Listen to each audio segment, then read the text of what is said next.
Bismillahirrahmanirrahim. Assalamualaikum warahmatullahi wabarakatuh. Innal hamdalillah nahmaduhu wa nasta'inuhu wa nastaghfiruh wa na'udzu billahi min shururi anfusina wa min sayyiati a'malina. May yahdihillahu fala mudilla lahu wa may yudlilhu fala hadiya lahu. Asyhadu an la ilaha illallah wahdahu la syarika lahu wa asyhadu anna Muhammadan 'abduhu wa rasuluh. يا أيها الذين آمنوا اتقوا الله حق تقاته ولا تموتن إلا وأنتم مسلمون فإن أصدق الحديث كتاب الله وخير الهدي هدي محمد صلى الله عليه وسلم وشر الأمور محدثاتها فإن كل محدثات بدعة وكل بدعة ضلالة وكل ضلالة في النار اللهم انفعنا بما علمتنا wa'allimna ma yanfa'una wa zidna ilman. Ikhwani wa akhwati fillah rahimani wa rahmakumullah jami'an. Tidak lupa selalu di awal-awal kajian kita berdoa kepada Allah Ta'ala dengan seluruh nama-namanya yang husna dan sifat-sifat yang ulia. Semoga Allah Ta'ala memberikan kita taufik untuk dapat mentahqiq tauhid, membersihkan diri kita dari kotoran-kotoran kesyirikan baik yang besar maupun yang kecil, baik yang nampak maupun yang tersembunyi, dari kotoran-kotoran bid'ah dan maksiat yang dengannya Allah Ta'ala akan masukkan diri-diri kita ke dalam surganya tanpa hisab dan tanpa adab. Dan kita pun berdoa kepada Allah Ta'ala dengan seluruh nama-namanya yang husna dan sifat-sifat yang mulia. Semoga Allah Subhanahu wa Ta'ala memberikan kita taufik dan pertolongan agar kita bisa mengikhlaskan setiap amalan-amalan kita, baik di awal kita beramal ataupun di tengah-tengah kita beramal ataupun di akhir kita beramal. Dan semoga Allah Ta'ala menutup kehidupan kita dalam keadaan husnul khatimah. Baik, kita lanjutkan kajian kita membahas kitab Tauhid yang ditulis oleh Syekh Muhammad At-Tamimi, yang insyaAllah pada pertemuan kali ini dengan pertolongan Allah Ta'ala kita akan mencoba membahas bab yang ke-12 dari 67 bab yang disusun oleh Syekh Muhammad At-Tamimi dalam kitabnya, itu Kitab Tauhid. Bab yang ke-12, bab yang beliau berikan judul Babun minasyirki an-nadhru li ghairillah. Bab termasuk dari kesyirikan bernadar kepada selain Allah Ta'ala. Adapun poin-poin yang insyaAllah kita akan bahas pada bab ini ada 5 poin pembahasan. Yang pertama adalah munasabatul hadzal bab di kitab tauhid. Hubungan bab ini dengan kitab tauhid. Kemudian poin yang kedua adalah ta'rifun nadri, pengertian dari nadar. Kemudian poin yang ketiga adalah pembagian nadar ditinjau dari bentuknya. Kemudian poin yang keempat adalah pembagian nadar ditinjau dari hukum dan penunaiannya. Kemudian yang kelima adalah penjelasan dalil. Dan di sini Syekh Muhammad At-Tamimi membawakan 3 dalil dari Al-Quran, 2 dari Al-Quran, 2 dalil dari Al-Quran, dan 1 hadis yang diriwayatkan oleh Imam Bukhari dan Muslim. Ya, insyaallah dari dalil-dalil tersebut sangatlah jelas menunjukkan bahwasanya an-nadhru adalah ibadah, ya, sehingga wajib kita tujukan kepada Allah semata. Baik, kita langsung masuk pada poin yang pertama. Itu hubungan bab ini dengan kitab tauhid. Dalam artian mengapa bab masalah nadar ini dibawakan oleh Syekh Muhammad At-Tamimi di dalam kitabnya yang mulia yaitu kitab tauhid. Apa hubungannya dengan at-tauhid? Maka dijelaskan di sini bahwasanya an-nadhra, bahwasanya nadar itu ibadatun. Nadar adalah ibadah. Yajibu al-wafa'u biha wa sarfu halillahi wahda, yang wajib ditunaikan kepada Allah Ta'ala. Tatkala seorang bernadar, dia mengatakan lillahi alayya nadhrun, ya, kepada Allah saya bernadar kepada Allah untuk berpuasa Senin dan Kamis. Maka nadar ini adalah termasuk dari bentuk ibadah yang wajib dia tujukan kepada Allah, dan dia wajib untuk menunaikannya jika dalam rangka beribadah kepada Allah Ta'ala.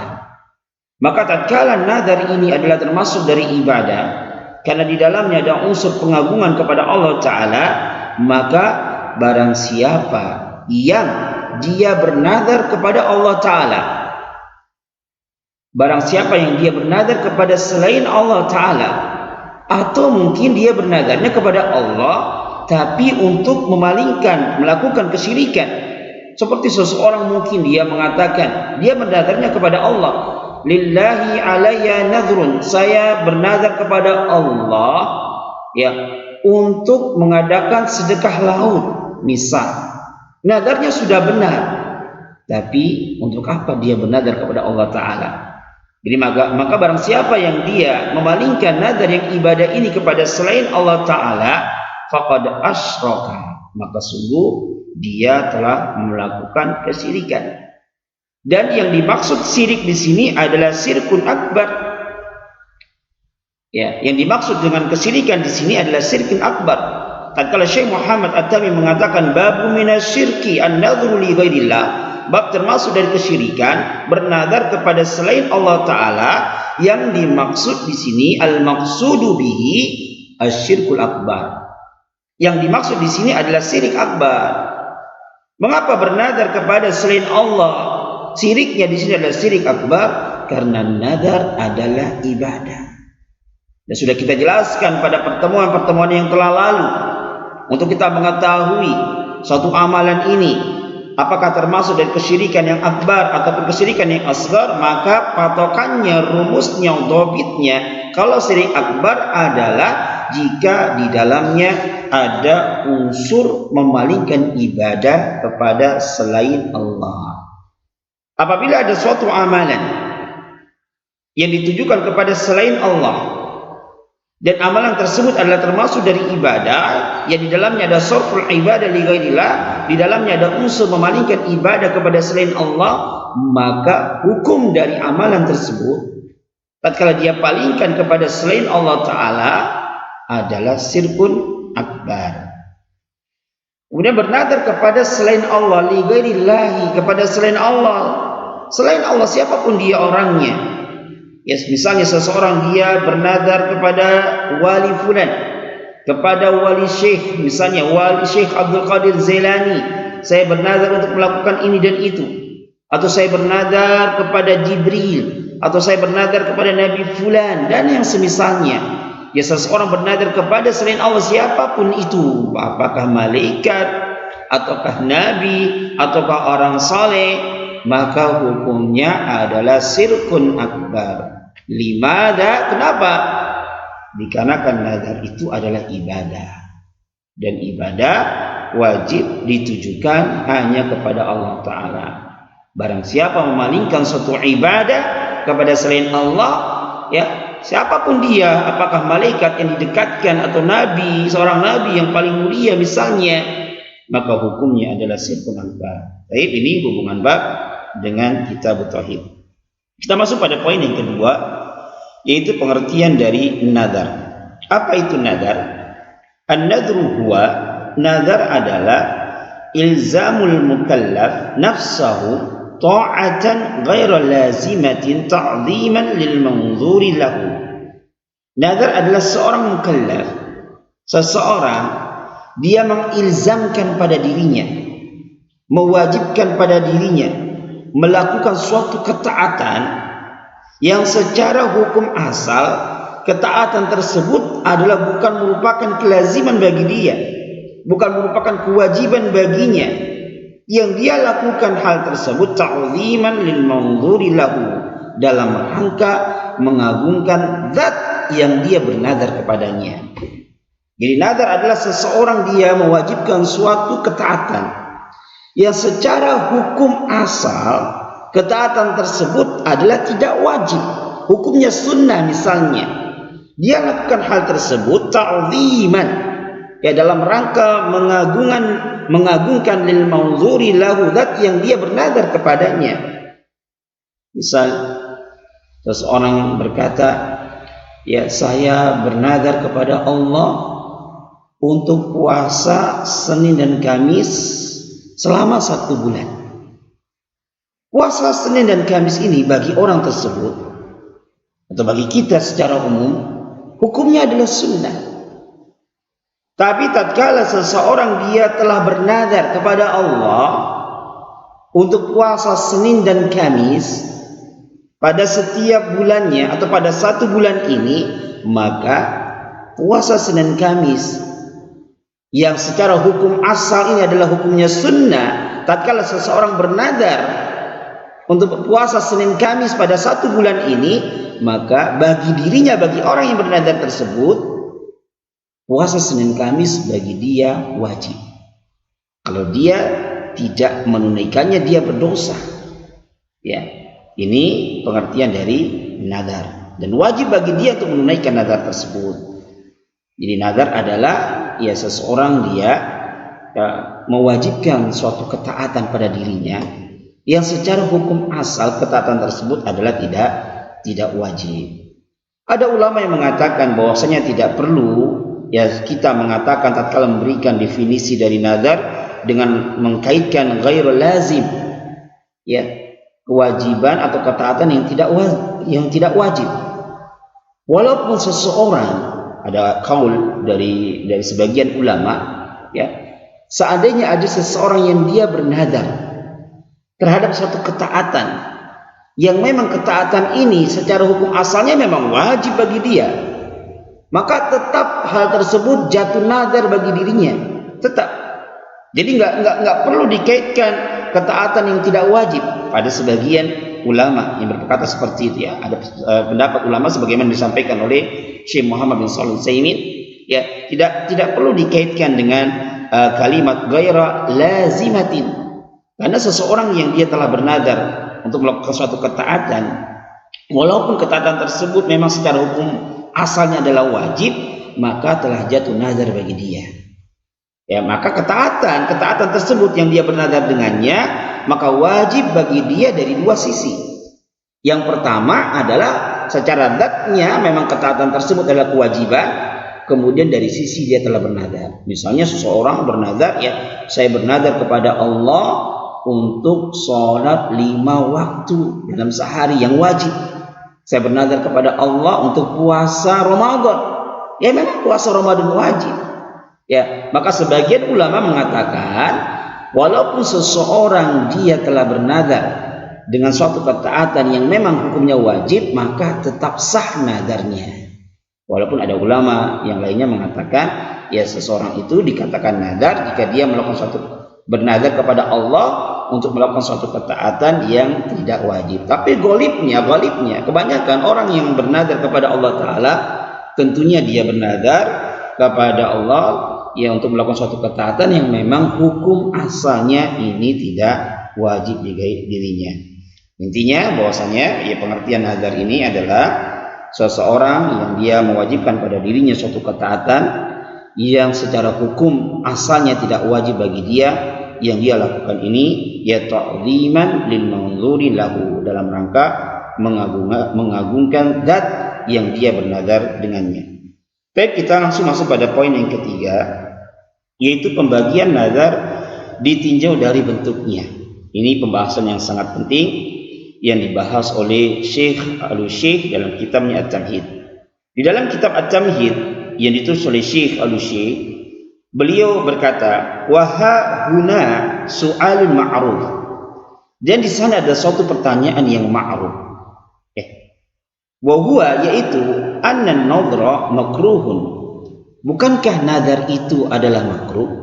Karena ada sebagian ulama ya yang memiliki suatu pendapat bahwasanya nazar itu hukumnya adalah makruh. Dan Nabi sallallahu alaihi wasallam ya qad karihahu an-nabiy sallallahu alaihi wasallam, dan bukankah Nabi sallallahu alaihi wasallam itu benci dengan nazar? Yang mana tatkala Nabi kita Muhammad sallallahu alaihi wasallam beliau ditanya tentang nazar, maka beliau bersabda, "Innahu la ya'ti bi khairin." Sesungguhnya nazar itu tidaklah mendatangkan kebaikan. Ya, hadis ini diriwayatkan oleh Imam Bukhari dan Muslim. Kalau nazar itu hukumnya adalah makruh, fa kaifa yakunu ibadah? Lalu bagaimana bisa kok nazar itu adalah ibadah? sementara Nabi sallallahu alaihi wasallam membenci nadar. Bahkan beliau sallallahu alaihi wasallam dalam hadisnya yang lain telah pernah melarang seseorang untuk bernadar. Kok bisa? Nadar ini hukumnya, nadar ini termasuk dari ibadah. Ya, sementara nadar ini sebagian para ulama menghukumi adalah makruh.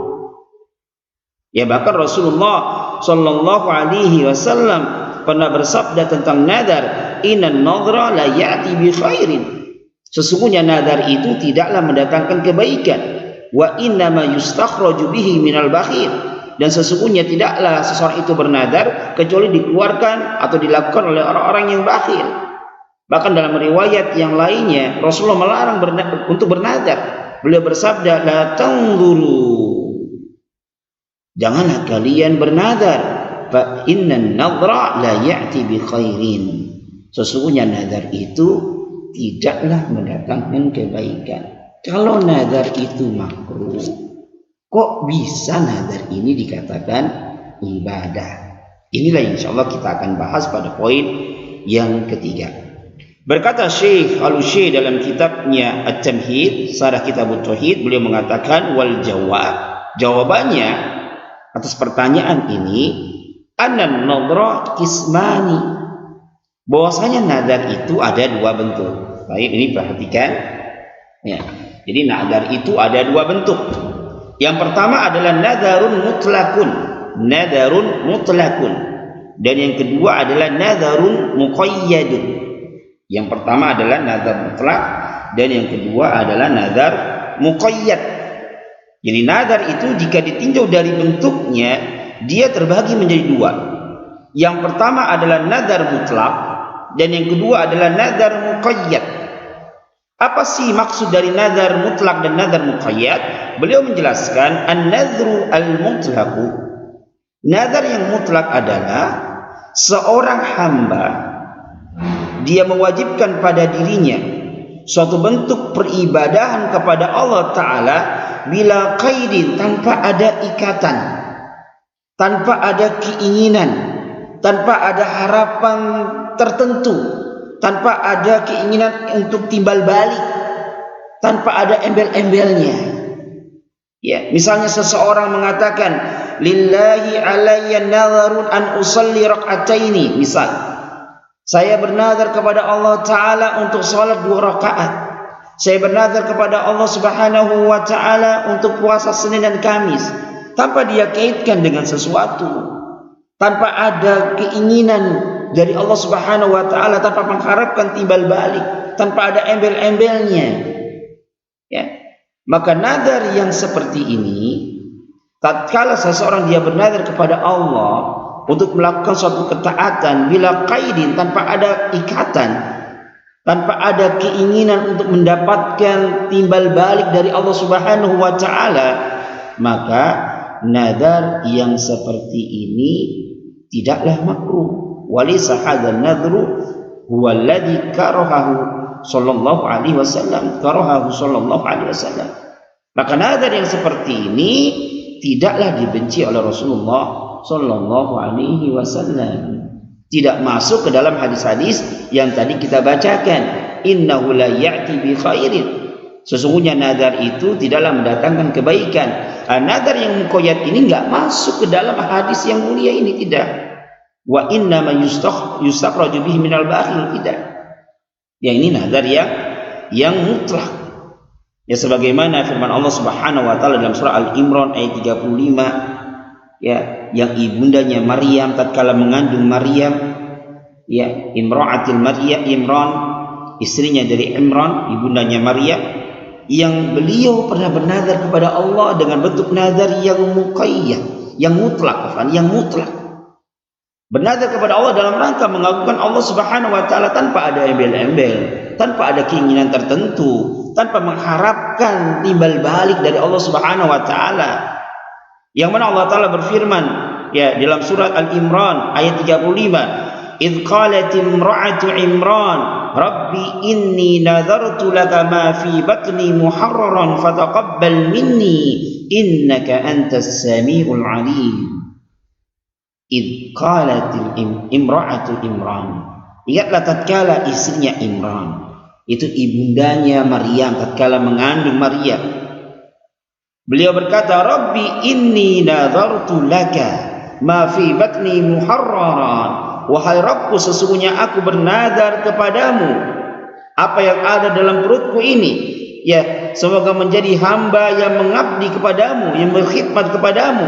Fataqabbal minni, maka terimalah nadarku. Dari ayat yang mulia ini pun menunjukkan bahwasanya nazar itu adalah ibadah.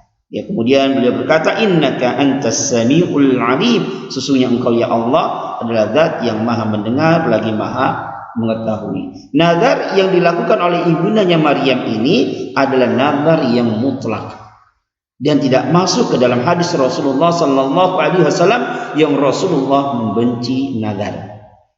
Yang dibenci oleh Rasulullah sallallahu alaihi wasallam adalah jenis nazar yang kedua, yaitu nazar yang muqayyad. Yang Rasulullah sallallahu alaihi wasallam bersabda tentang nazar ini, innahu la ya'ti bi khairin. Sesungguhnya nazar itu tidaklah mendatangkan kebaikan. Innama yustakhraju bihi minal bakhil. Sesungguhnya nazar tersebut tidaklah dikeluarkan kecuali dari orang yang bakhil, orang yang pelit. Hadis ini diriwayatkan oleh Imam Muslim. Ini nazar yang dibenci oleh Rasulullah adalah nazar yang muqayyad. Apa sih nazar yang muqayyad? Nazar yang muqayyad adalah seorang hamba, ya, dia melazimkan pada dirinya, mewajibkan pada dirinya suatu ketaatan kepada Allah, tapi dengan embel-embel. Ada maunya, mengharapkan sesuatu.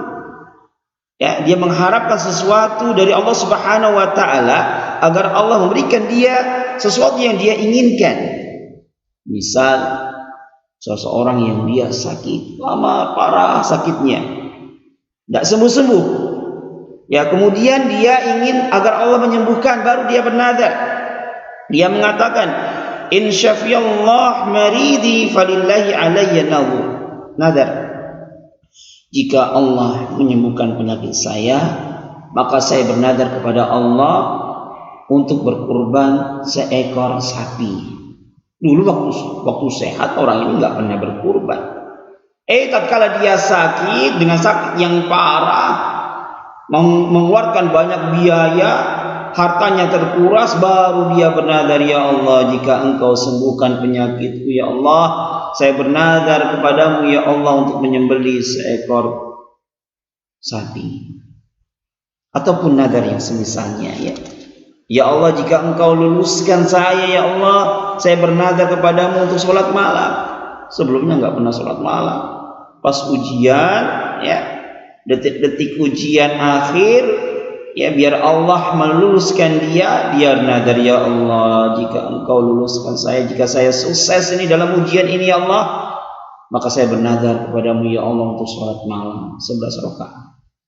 Ini misal, ya. Jadi dia nazar yang muqayyad ini, seseorang bernazar kepada Allah karena ada maunya, karena ada embel-embelnya, ya. Maka nazar yang seperti ini adalah nazar yang masuk ke dalam hadis Rasulullah sallallahu alaihi wasallam yang Rasulullah membencinya. Innama yustakhraju bihi minal bakhil. Nazar seperti ini tidaklah dikeluarkan kecuali dari orang-orang yang bakhil. Jadi seakan-akan dia mensyaratkan kepada Allah dengan nazar yang dia lakukan. Seakan-akan dia mengatakan, ya Rabbi, wahai Rabbku, ya Allah, jika engkau berikan aku ini dan itu, maka aku akan sholat malam. Ini seakan-akan ngancam Allah seperti ini, ya. Ya, maka nazar yang seperti inilah, nazar yang dibenci oleh Rasulullah sallallahu alaihi wasallam, yaitu nazar yang apa? Yang muqayyad. Jadi nazar itu ada dua, nazar yang mutlak, yaitu seseorang bernazar kepada Allah tanpa ada keinginan tertentu, tanpa mengharapkan timbal balik tertentu kepada Allah Subhanahu wa taala. Nazar yang seperti ini tidaklah dibenci oleh Rasulullah sallallahu alaihi wasallam. Dan nazar yang kedua adalah nazar yang muqayyad, yaitu seseorang bernazar kepada Allah karena ingin timbal balik, karena ingin mendapatkan sesuatu dari Allah Subhanahu wa taala. Maka nazar yang seperti inilah nazar yang Rasulullah sallallahu alaihi wasallam bersabda tentang nazar tersebut, innama yustakhraju bihi minal bakhil innahu la ya'ti bi khairin innama yustakhraju bihi minal bakhil. Kemudian berkata Syekhul Islam Ibnu Taimiyah dan selain beliau dari ahli ilmi, ya, beliau mengatakan innaman dhanna annahu la tahsulu hajatan min hajatihi illa bin nadhar fa inna i'tiqadahu hadha muharramun. Sesungguhnya barang siapa yang dia menyangka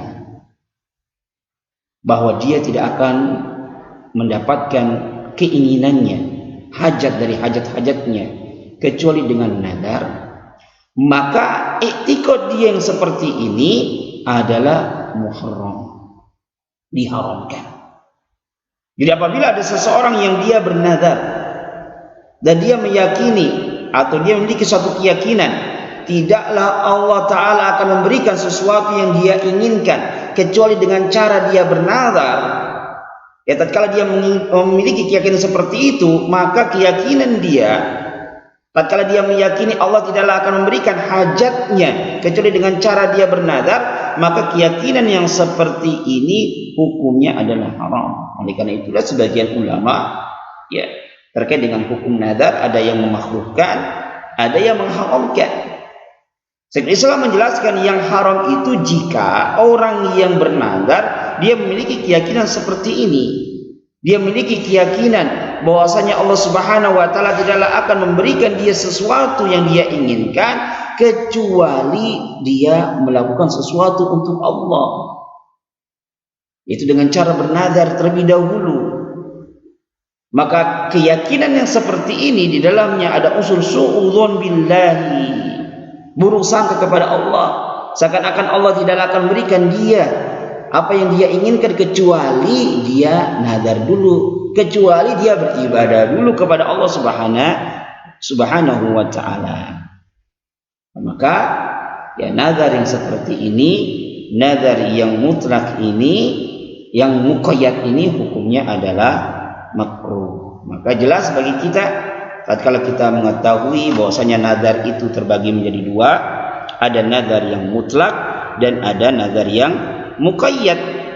Dan nazar yang mutlak ini, ya, la yadkhulu fil karaha. Nazar yang mutlak yang seorang bernazar kepada Allah tanpa ada keinginan tertentu, tanpa ada keinginan timbal balik yang dia inginkan dari Allah Subhanahu wa taala, maka nazar yang seperti ini la yadkhulu fil karaha, tidaklah masuk ke dalam hukum yang makruh. Kemudian beliau mengatakan, Syekh Shalal Al-Fauzan kalau saya mengatakan, lakin akan tetapi jika kita memutlakan, ya, kita mengatakan an-nadhru ibadatun, jika kita mengatakan bahwasanya nazar itu adalah ibadah. Dari perkataan kita ini, tatkala kita mengatakan nazar itu adalah ibadah, fahal yudkhulu fi hadzal itlaq an-nadhru muqayyad. Kalau kita mengatakan bahwasanya nazar adalah ibadah, apakah perkataan kita ini nazar itu adalah ibadah dimasukkan pula di dalamnya nazar yang muqayyad, nazar yang ada embel-embelnya, nazar ibadah? Apakah termasuk di dalamnya adalah nazar yang muqayyad, yang dia termasuk dari ibadah juga? Kalau nazar mutlak, ya saya paham nazar mutlak, ya seseorang dia bernazar kepada Allah tanpa ada embel-embelnya, tanpa ada keinginan tertentu, tanpa ada keinginan timbal balik dari Allah, ini memang disukai, saya paham. Tapi kalau seandainya dimutlakan nazar adalah ibadah, apakah termasuk di dalamnya nazar yang muqayyad, yang seseorang bernazar kepada Allah karena keinginan tertentu? Maka dijelaskan oleh Syekh Shalal Al-Fauzan di sini, Syekh Al-Utsaimin dalam kitabnya At-Tamhid, beliau mengatakan wal jawab, jawabannya anna an-nadhra muqayyada lahu jihatani, bahwasanya nazar muqayyad ini ada dua tinjauan. Jadi nazar yang muqayyad itu ada dua tinjauan. Yang pertama, wafa'uhu bin nadri alladhi alzama nafsahu bihi, Tinjauan yang pertama dari sisi menunaikan nazar. Yang seseorang ini bernazar kepada Allah Ta'ala ya untuk melakukan suatu ketaatan. Maka tatkala dia menunaikan nazarnya ini, ya maka penunaian nazar tersebut adalah ibadah. Jadi walaupun seseorang ia telah bernazar dengan nazar yang muqayyad, misalnya dia mengatakan, ya Allah, jika saya lulus kuliah ini, ya maka saya akan menyembelih seekor kambing. Kemudian Allah kabulkan, ya dia lulus, diterima misalnya di pegawai negeri misal, atau dia lulus naik kelas 1, naik kelas 2, kelas 3 ataupun yang semisalnya. Kemudian dia menunaikan nadarnya, dia menyembelih seekor kambing dalam rangka mengagungkan Allah. Maka tatkala dia menunaikan nadarnya ini, walaupun nadarnya adalah nadar yang muqayyad, maka ini bernilai ibadah. Dia mendapatkan pahala. Ya Allah, jika Engkau sembuhkan saya, ya Allah, dari penyakit ini, maka saya akan berpuasa Senin Kamis selama 1 bulan. Kemudian Allah berikan dia kesembuhan. Kemudian dia tunaikan nadarnya, dia puasa Senin Kamis selama sebulan. Maka penunaian nadar ini termasuk dari ibadah. Dan dia mendapatkan pahala dari penunaian nadar tersebut. Ini dari satu sisi. Tujuan sisi itu menunaikan nadar. Ya, walaupun nadar tersebut adalah nadar yang muqayyad, seseorang bernadar kepada Allah untuk melakukan suatu ketaatan, walaupun ada embel-embelnya, walaupun ada keinginan tertentu, mengharapkan suatu timbal balik dari Allah, tatkala dia tunaikan, maka dia telah melakukan suatu peribadahan kepada Allah Ta'ala. Dan dia akan mendapatkan pahala jika dia ikhlas di dalam menunaikannya. Ini dari satu sisi ya. Kemudian dari sisi yang kedua, yaitu dari sisi jihatul karahah al-muta'alliqah bihadzal nazar al-muqayyad. Dari sisi yang menyebabkan dibencinya nazar yang muqayyad ini, sesungguhnya dibencinya nazar yang muqayyad ini innama ja'at li sifatil i'tiqad, la li sifati aslil ibadah. Jadi dibencinya nazar yang muqayyad ini dibencinya ini dari sisi i'tiqad, dari sisi keyakinan orang yang bernazar dengan nazar tersebut, bukan dari sisi asl atau dasar dari nazar tersebut, bukan dari sisi zat nazar itu, bukan. Nazar itu secara zatnya, baik yang mutlak maupun yang muqayyad, adalah ibadah. Sebagaimana tadi sudah kita jelaskan, definisi dari nazar adalah seseorang yang dia mewajibkan suatu ketaatan yang secara asal adalah bukan suatu ketaatan, bukan suatu kewajiban bagi dia, ta'ziman, yang dia lakukan dalam rangka mengagungkan Allah. Orang yang bernazar, baik dia nazar yang mutlak ataupun yang muqayyad, yang dia bernazarnya kepada Allah, ya dari aslun nazar ini tentunya ada unsur pengagungan. Karena tidaklah mungkin dia bernazar kepada Allah kecuali memang dia mengagungkan Allah Subhanahu wa Ta'ala. Jadi dari aslu ibadah nazar ini, secara zatnya nazar ini adalah memang ibadah. Lalu kenapa Rasulullah sallallahu alaihi wasallam bersabda, innama yustakhraju bihi minal bakhil innahu la ya'ti bi khairin. Sesungguhnya nazar itu tidaklah mendatangkan kebaikan. Sesungguhnya nazar itu dikeluarkan dari orang yang bakhil. Ini ya dilihat dari sisi i'tikadnya, dari orang yang dia bernazar.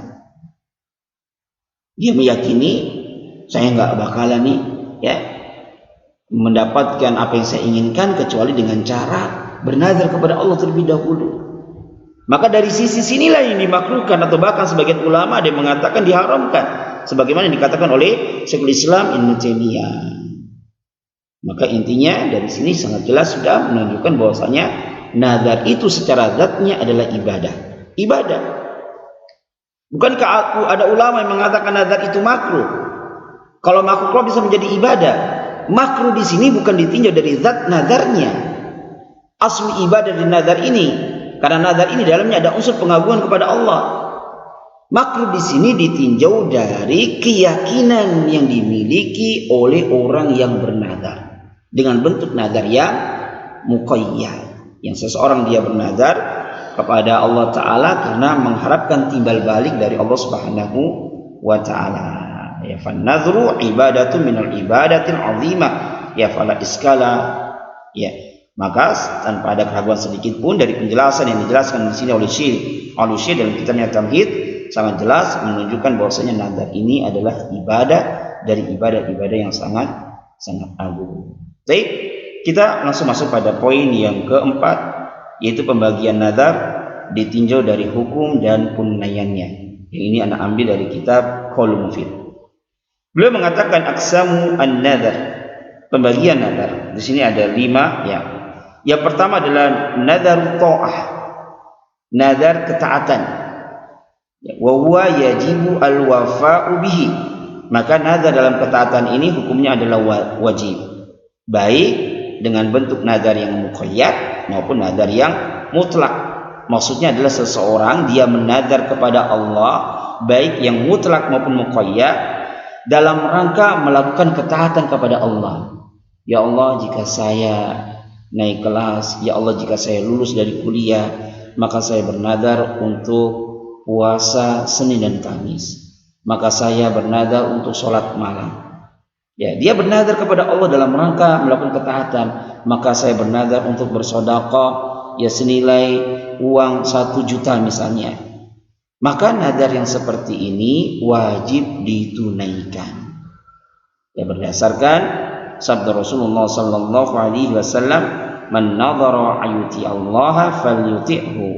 Barang siapa yang bernadar dalam rangka ketaatan kepada Allah, maka tunaikanlah, maka lakukanlah ketaatan tersebut. Ini nadar yang dalam rangka ketaatan wajib ditunaikan. Kemudian yang kedua adalah nadarul maksiyah, nadar yang maksiat. Nadar yang maksiat yaitu seseorang yang bernadar kepada Allah tapi dalam rangka bermaksiat kepada Allah. Ya, nadar yang maksiat adalah seseorang yang dia bernadar kepada Allah tapi dalam rangka bermaksiat kepada Allah Ta'ala. Ya Allah, jika saya naik kelas, ya Allah jika saya lulus, maka saya bernadar kepadamu ya Allah untuk memiliki seorang pacar misalnya. Ya, dalam rangka bermaksiat kepada Allah, maka saya akan meninggalkan sholat 1 kali aja misalnya, sholat wajib. Yang intinya nadar maksiat adalah seseorang dia bernadar kepada Allah ya untuk melakukan suatu kemaksiatan. Ya Allah, saya bernadar kepadamu ya Allah untuk mendengarkan musik. Maka nadar yang seperti ini la yajuzu al-wafa, ya bahkan yuhramu al-wafa'u bihi, tidak boleh ditunaikan atau haram untuk ditunaikan. Wa alaihi kafaratu yamin, dan baginya wajib untuk membayar kafarah, dan kafarah dari nadar adalah kafarah yamin. Ya, Nabi sallallahu alaihi wasallam pernah bersabda, innaman nadhru yaminun, sesungguhnya nadar itu yaminun adalah sumpah. Ya, kafaratuha kafaratu yamin, maka kafarat dari nadar tersebut adalah kafarah seseorang yang dia bersumpah, yang dia melanggar sumpahnya. Yang ini Allah sebutkan dalam surah Al-Maidah ayat 89. Ya Allah Ta'ala berfirman, فَكَفَّارَتُهُ إِطْعَامُ عَشَرَةِ مَسَاكِينَ مِنْ أَوْسَطِ مَا تُطْعِمُونَ أَهْلِيكُمْ أَوْ كِسْوَتُهُمْ أَوْ تَحْرِيرُ رَقَبَةٍ فَمَنْ لَمْ يَجِدْ فَصِيَامُ 3 أَيَّامٍ ذَلِكَ كَفَّارَةُ أَيْمَانِكُمْ إِذَا حَلَفْتُمْ. Ya, maka kafaratnya adalah memberikan makan 10 orang miskin dari makanan yang pertengahan yang kalian berikan makanan tersebut kepada keluarga kalian. Jadi makan yang pertengahan. Ya, misalnya ya kita makan apa ya? Misalnya terkadang kita makan lauknya hanya tempe, ya terkadang ada telurnya, terkadang ada dagingnya. Maka kita kasih minimalnya yang pertengahan. Jangan yang paling lauk yang tidak enak, jangan. Minimalnya adalah yang pertengahan, yang lauknya cukup enak.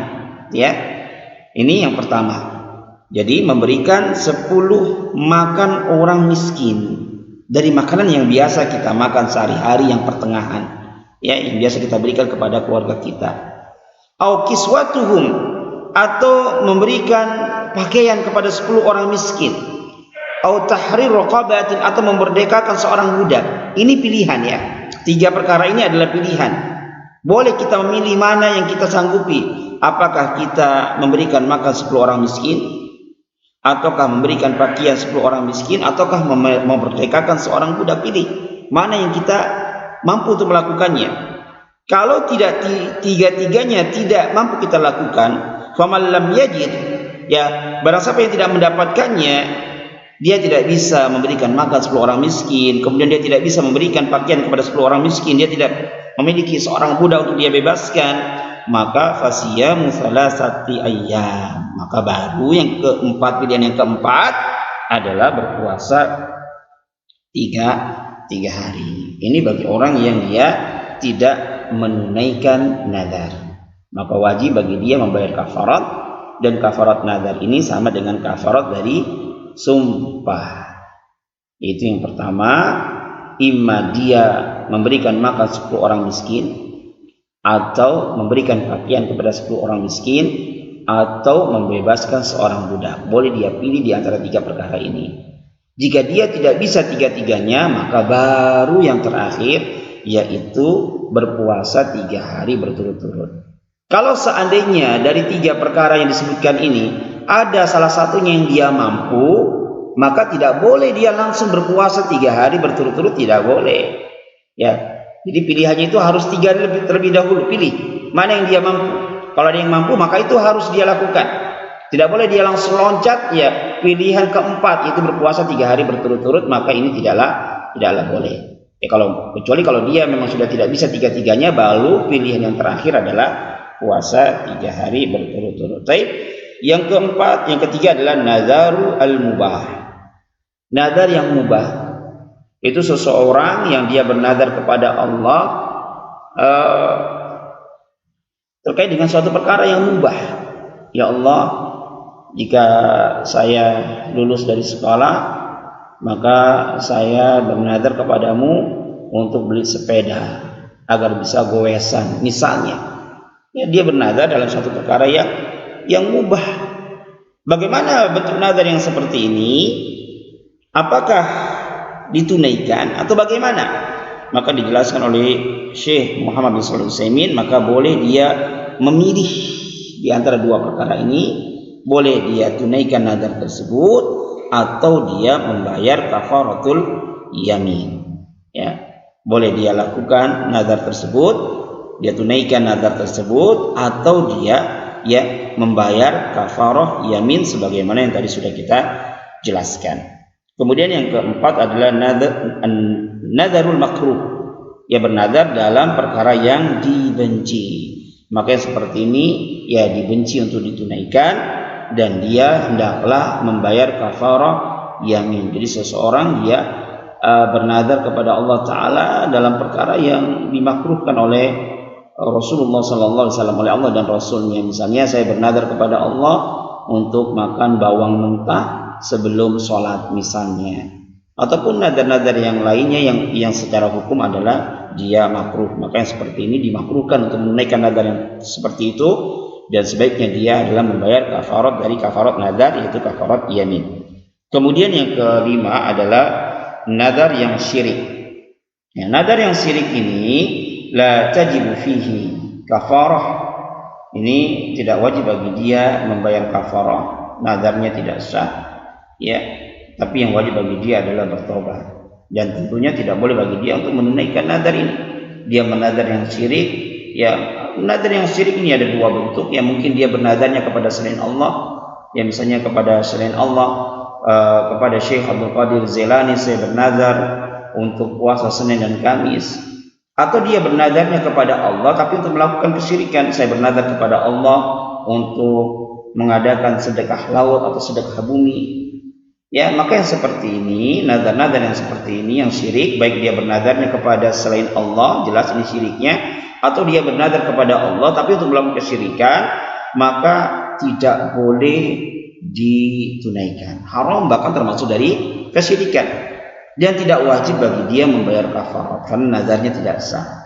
Ya, tidak wajib bagi dia membayar kafarat, tapi yang wajib bagi dia adalah dia bertobat dari kesyirikan yang dia lakukan. Baik. Ini poin yang keempat, pembagian nazar ditinjau dari hukum dan penunaiannya. Kita insyaallah masuk pada poin yang terakhir, yaitu penjelasan dalil. Di sini Syekh Muhammad At-Tamimi membawakan 3 dalil, 2 dari Al-Quran dan 1 dari hadis yang sahih yang diriwayatkan oleh Imam Bukhari dan Muslim. Dari Al-Quran yang pertama yaitu surat Al-Insan ayat 7, yang mana Allah Ta'ala berfirman dalam ayat yang mulia tersebut, yufuna bin nadri wa yakhafuna yawman kana syarruhu mustatira. Yufuna bin nadri, mereka menunaikan nazar. Wa yakhafuna yawman kana syarruhu mustatira, dan mereka takut terhadap satu hari yang kejelekannya merata. Ya, suatu hari yang kejelekannya merata, yang dimaksud dalam ayat ini adalah hari kiamat. Taib ini adalah dalil yang dibawakan oleh Syekh Muhammad At-Tamimi yang menunjukkan nazar itu adalah ibadah. As-su'al, yang menjadi pertanyaan, dari sisi mana, bagaimana wajhu dilalah al-istidlal, pendalilan dari ayat ini yang menunjukkan bahwasanya an-nadhru itu adalah ibadah. Maka di sini dijelaskan oleh Syekh Muhammad bin Shalih Al-Utsaimin dalam kitabnya Al-Qaulul Mufid, hadhil ayat, bahwasanya ayat yang mulia ini ya, adalah isinya merupakan pujian dari Allah Subhanahu wa taala kepada orang-orang yang melakukan kebaikan, kepada orang-orang yang mereka adalah orang-orang yang beriman. Pada ayat sebelumnya Allah Ta'ala berfirman, innal abrara yasrabuna min ka'sin kana mizajuha kafura. Ya, innal abrara, sesungguhnya orang-orang yang mereka melakukan kebaikan nanti di akhirat, yasrabuna min ka'sin kana mizajuha kafura. Ya, mereka akan minum dari gelas-gelas yang dicampur di dalamnya kafur, suatu minuman bagi penduduk surga. Dalam ayat ini konteks kalimatnya Allah Subhanahu wa taala memuji mereka, orang-orang yang melakukan kebaikan, dan di antara sebab mereka mendapatkan pujian adalah mereka menunaikan nazar. Yufuna bin nadri wa yakhafuna yawman kana syarruhu mustatira. Mereka menunaikan nazar. Ini orang-orang abrar, orang-orang yang baik, yang mereka nanti akan mendapatkan minuman surga dari Allah Subhanahu wa taala. Ya, di antara sifat mereka yang menyebabkan mereka mendapatkan pujian dari Allah Subhanahu wa taala, yang menyebabkan mereka masuk ke dalam surganya Allah taala, yufuna bin nadri, karena mereka menunaikan nazar dan mereka takut terhadap suatu hari, itu hari kiamat yang kejelekannya merata. Maka tatkala Allah memuji orang-orang yang menunaikan nazar, jelas hal tersebut menunjukkan bahwasanya nazar itu adalah ibadah, suatu amalan yang apabila dilakukan mendapatkan pujian dari Allah Ta'ala, menunjukkan amalan tersebut Allah cintai. Suatu amalan, jika amalan tersebut adalah dicintai oleh Allah Ta'ala, berarti menunjukkan amalan tersebut adalah ibadah. Sebagaimana ibadah didefinisikan oleh Syekhul Islam Ibnu Taimiyah, ismun jami'un likulli ma yuhibbullahu wa yardahu minal aqwali wal af'ali adh-dhahirati wal batinati. Jadi segala nama yang mencakup dari apa-apa yang Allah cintai dan Allah ridhoi, baik perkataan maupun perbuatan, baik yang nampak maupun yang tersembunyi. Jadi segala perkataan dan perbuatan yang Allah cintai dan Allah ridhai, berarti amalan atau perkataan tersebut adalah ibadah. Dan di antara korena tanda suatu amalan itu dicintai dan diridhoi oleh Allah Subhanahu wa taala, bahwasanya amalan tersebut mendapatkan pujian dari Allah taala. Tatkala Allah Subhanahu wa taala tatkala seseorang ini melakukan amalan tersebut. Kemudian di sini Syekh Muhammad bin Shalih Al-Utsaimin membawakan dalil yang lainnya yang menunjukkan bahwasanya nazar ini adalah ibadah. dalil yang lebih jelas ya yang menunjukkan bahwasanya nazar adalah ibadah, yaitu surah Al-Hajj ayat 29. Ini dalil ini sangat jelas sebagaimana dijelaskan oleh Syekh Muhammad bin Shalih Al-Utsaimin, yang mana Allah Taala berfirman, wal yufu nuzurahum, dan hendaklah mereka menunaikan nazar-nazar mereka. Wal yufu nuzurahum, dan hendaklah mereka menunaikan nazar-nazar mereka. Dalam ayat yang mulia ini Allah memerintahkan kepada mereka untuk menunaikan nazar, perintah. Ya, setiap amalan yang diperintahkan oleh Allah Ta'ala, ya menunjukkan amalan tersebut adalah Allah cintai. Dan setiap amalan yang Allah cintai menunjukkan amalan tersebut adalah ibadah. Baik, ini insyaallah jelas ya sisi pendalilan yang dijelaskan oleh para ulama. Maka tatkala nazar itu adalah ibadah, maka wajib kita tujukan hanya kepada Allah Ta'ala. Tapi sebelum kita masuk ke dalil yang kedua, yaitu surah Al-Baqarah ayat 270, di sini dijelaskan oleh pensarah penjelasan yang sangat bagus ya, bahwasanya sisi pendalilan yang dibawakan oleh mu'allif di sini yang menunjukkan berbagai macam jenis ibadah, ya beliau membawakan dua sisi pendalilan. Pendalilan secara umum dan pendalilan secara khusus. Jadi ayat-ayat yang menunjukkan nazar adalah ibadah, ayat-ayat yang menunjukkan puasa adalah ibadah, ayat-ayat yang menunjukkan istighosa adalah ibadah, ayat-ayat yang menunjukkan bahwasanya menyembelih adalah ibadah, yang apabila ibadah ini dipalingkan kepada selain Allah, maka menunjukkan maka seseorang ini akan terjerumus ke dalam kesyirikan. Maka mu'alif di sini yang menjelaskan dalil-dalil secara umum dan dalil-dalil secara khusus. Ya, setiap ibadah jika dipalingkan kepada selain Allah, maka hukumnya adalah syirkun akbar. Ibadah apa saja berdasarkan dalil-dalil, baik dalil-dalil secara umum maupun dalil-dalil secara khusus. Pada bab yang pertama ini Syekh Muhammad At-Tamimi membawakan dalil-dalil secara umum yang menunjukkan wajibnya bagi kita untuk menyerahkan semua ibadah hanya kepada Allah. Barang siapa memalingkan ibadah kepada selain Allah, maka dia syirik, telah melakukan kesyirikan. Pada bab yang pertama Syekh Muhammad At-Tamimi membawakan dalil-dalil ya dari Al-Quran maupun dari As-Sunnah dengan dalil-dalil yang umum yang menunjukkan bahwasanya wajibnya bagi kita menunggalkan Allah di dalam ibadah. Apabila ada dalil-dalil umum yang seperti ini, bisa kita jadikan dalil bagi setiap orang yang mereka memalingkan ibadah kepada selain Allah. Apa dalil bahwasanya nazar kepada selain Allah adalah kesyirikan? Bawakan dalil secara umum bisa. Ya, Allah Ta'ala berfirman dalam surat An-Nisa ayat 36, dalilnya wa'budullaha wa la tusriku bi syai'an. Sembahlah Allah Ta'ala dan janganlah kalian melakukan kesyirikan sedikit pun. Dan nazar adalah ibadah, wajib ditujukan kepada Allah dan tidak boleh kita melakukan kesyirikan. Bawakan dalil di surat Az-Zariyat ayat 56, wa ma khalaqtul jinna wal insa illa liya'budun. Dan tidaklah aku ciptakan jin dan manusia kecuali agar mereka hanya beribadah kepadaku. Nazar termasuk dari ibadah, menyembelih termasuk dari ibadah, maka wajib ditujukan hanya kepada Allah. Bawakan dalil surah Al-Isra ayat 23, wa qada rabbuka alla ta'budu illa iya. Dan Rabbmu telah memerintahkan alla ta'budu illa iya, janganlah kalian beribadah hanya kepada Allah. Dan nazar adalah ibadah, maka wajib ditujukan hanya kepada Allah. Ya, ini dalil-dalil secara umum.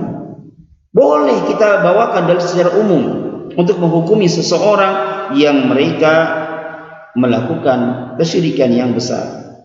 Ya, menghukumi perbuatannya, dia telah melakukan kesyirikan yang besar. Kemudian yang kedua adalah dalil secara khas yang memang menjelaskan dari ibadah yang kita maksud tersebut. Dan di sini menunjukkan akan kecerdasan Syekh Muhammad bin Abdul Wahhab. Ya, tatkala beliau ingin menunjukkan tidak bolehnya memalingkan ibadah kepada selain Allah, maka beliau bawakan dalil-dalil yang umum terlebih dahulu yang menjelaskan akan wajibnya beribadah hanya kepada Allah Ta'ala. tidak boleh melakukan kesyirikan. Beliau jelaskan dalil-dalil secara umum terlebih dahulu, biar orang paham, berarti kita ini harus menyerahkan ibadah kepada Allah Ta'ala. Baru setelah itu beliau datangkan dalil-dalil secara khusus ya, yang mendalili atas amalan tertentu bahwasanya amalan tersebut adalah ibadah. Seperti menyembelih, fasholli li rabbika wanhar. Begitu pula dengan apa ini? Nazar yang kita bahas. Ini dalil-dalil yang khusus ya, yang menunjukkan bahwasanya nazar adalah ibadah, menyembelih adalah ibadah, istighatsah adalah ibadah, isti'adzah adalah ibadah. Maka apabila hal-hal ini adalah merupakan ibadah, maka wajib kita tujukan kepada Allah semata.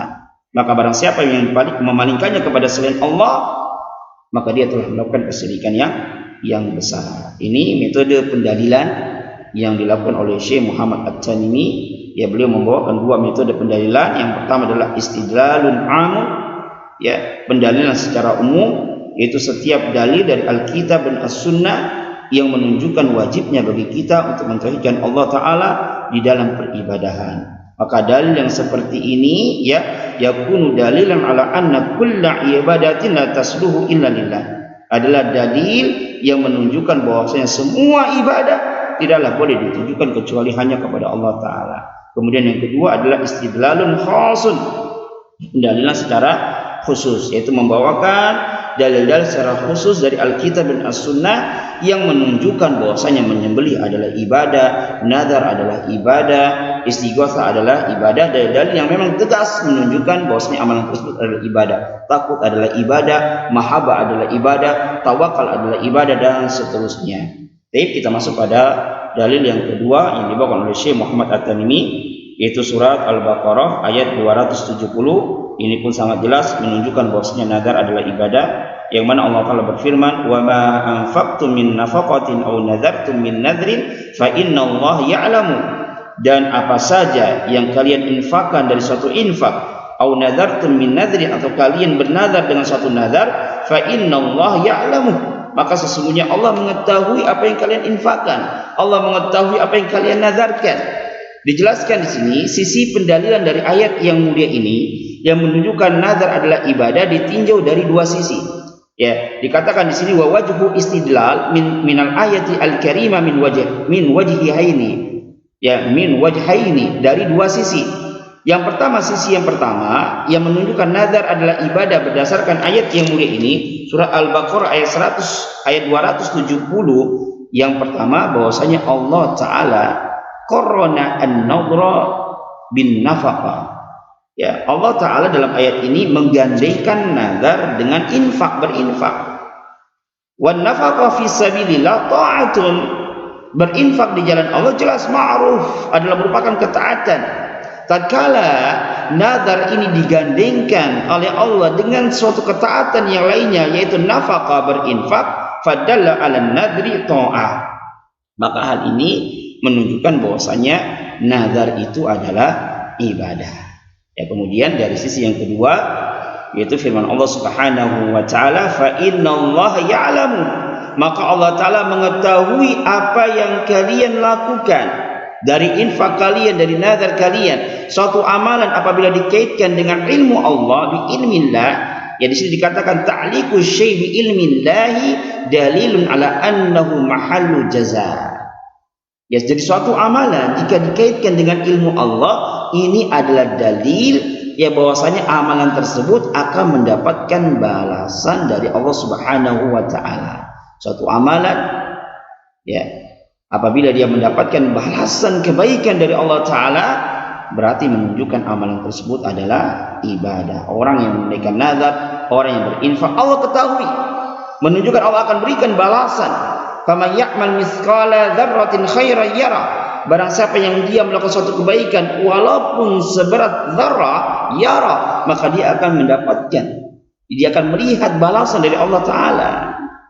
Ya, jadi suatu amalan yang mendapatkan balasan kebaikan dari Allah Subhanahu wa taala berarti menunjukkan amalan tersebut adalah ibadah. Maka jelas dari dua ayat yang kita sampaikan menunjukkan bahwa nazar ini adalah ibadah. Maka kalau ibadah wajib ditujukan hanya kepada Allah Ta'ala, dan apabila dipalingkan kepada selain Allah maka bisa menyebabkan seseorang telah melakukan kesyirikan yang besar. Wa fi sahihi, dan dalam kitab sahih di sini maksudnya adalah Sahih Bukhari dan Muslim, an Aisyah, dari Aisyah radhiyallahu anha, anna Rasulullah sallallahu alaihi wasallam qala, bahwasanya Rasulullah sallallahu alaihi wasallam bersabda, man nadhara ayyuti Allah falyuti'hu, barang siapa yang bernadar dalam rangka taat kepada Allah, maka falyuti'hu, perintah, maka lakukanlah nazar tersebut, tunaikanlah nazar tersebut. Maka dari hadis yang mulia ini sangatlah jelas, ya, barang siapa seseorang yang bernazar dalam rangka melakukan ketaatan kepada Allah, falyuti'hu, Rasulullah memerintahkan, maka taatilah, lakukanlah, tunaikanlah. Ya, setiap amalan yang diperintahkan untuk dilakukan menunjukkan amalan tersebut adalah ibadah. Dan sebaliknya, wa man nadhara ayyasiyallaha fala ya'sihi, dan barang siapa yang bernazar dalam rangka bermaksiat kepada Allah, maka tidak boleh ya bermaksiat kepada Allah, dalam artian tidak boleh ditunaikan nazar tersebut. Hakadha ini, mungkin ini yang bisa saya sampaikan. Ya, apabila ada benarnya maka semata-mata datangnya dari Allah Ta'ala, dan apabila ada salahnya maka ini semata-mata datangnya dari diri saya, dan saya beristighfar kepada Allah Ta'ala. Mungkin ini yang bisa kita sampaikan. Wa akhiru da'wana alhamdulillahi rabbil alamin. Assalamualaikum warahmatullahi wabarakatuh.